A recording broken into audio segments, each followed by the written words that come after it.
Hi everyone, Tim Schwartz, head golf professional at Rosa Golf Course here in Frederick. I'd like to welcome everyone to the golf tip of the month. So I'm really hoping I can help your game out a little bit.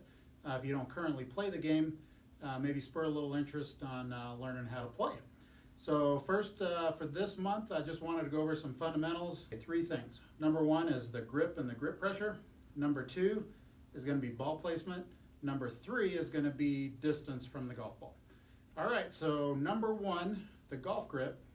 First thing is, so before we even take our grip, we want to make sure that we do is have the golf club in a straight or a square position. So really last thing we want to do is to try to grip the club first and then get the club straight or square from that position. It's really just going to lead to some inconsistent shots and really not gripping our golf club very consistently. So what we want to do first is take the golf club, this is for a right-handed golfer, take the toe of the club, which is this part of the club here, point that straight up in the air, and then just go ahead and lower it down to the ground like so. So we're going to assume now that golf club's in a straight position. So once it's there, now we can go ahead and take our grip. So with our left hand, we want to make sure that we put that grip a little bit more in the fingers of your left hand. What we don't want to do is put it in the palm of your hand like here. So a little more in the fingers. Go ahead and let that thumb come straight down the shaft like that. So really what we want to try to do is to take this thumb and we want that position at about the 1 o'clock position. So 12 o'clock being right on top, 1 o'clock being just to the right of that. So if we do that correctly, we have a V that forms here between our index finger and our thumb. We want to make sure that the tip of that V points towards our right shoulder. Okay? So as we put our right hand on, we're going to form a V now with our right hand, which is right here. We want to make sure that that V points to your right shoulder as well.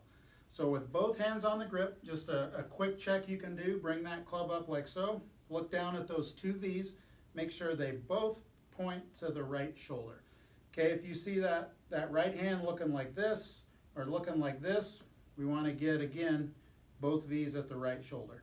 And as far as where the hands are on the grip, we can get the left hand pretty close to the top of the grip. What we don't want is to have that thumb over the end of the golf club like that. We always want to have the entire grip within that left hand like so.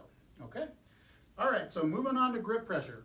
So have you played a round of golf or had a practice session that when you were done, your hands hurt, your wrists hurt, your forearms hurt, and the tops of your shoulders hurt? If so, I've got the answer for you. You're gripping the club too tight. So let's look at a quick way that we can look at our grip pressure. So what I want you to do is grip the club, point that club straight up in the air like this. I want you to loosen the pressure in your hands right at the point that club slides through there.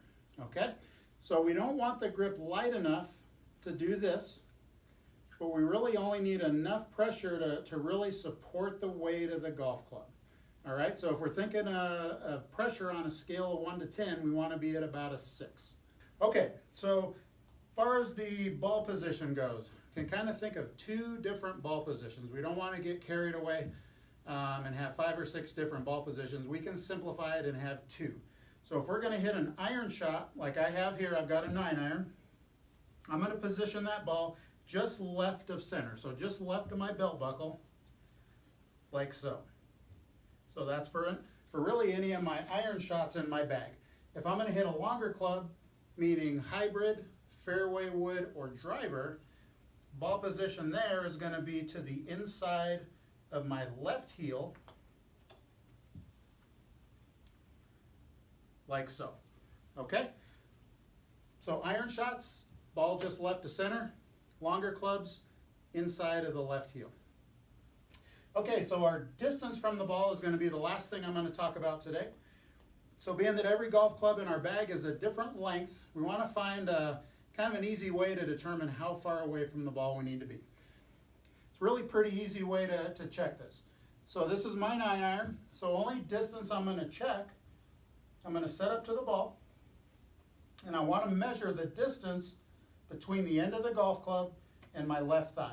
So I want a little more than a fist width of space between the end of the club and my left thigh, like so.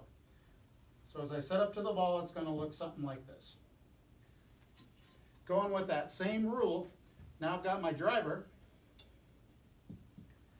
longest club in the bag, still going to measure this base here, a little more than a fist width, like so. When you set up to the ball before, if you felt like you were here or here, I think this is really going to help you to get that fixed. Again, I'll be doing these each and every month, and hopefully if we can help you out with your game, you can come out and see us here at Rosa.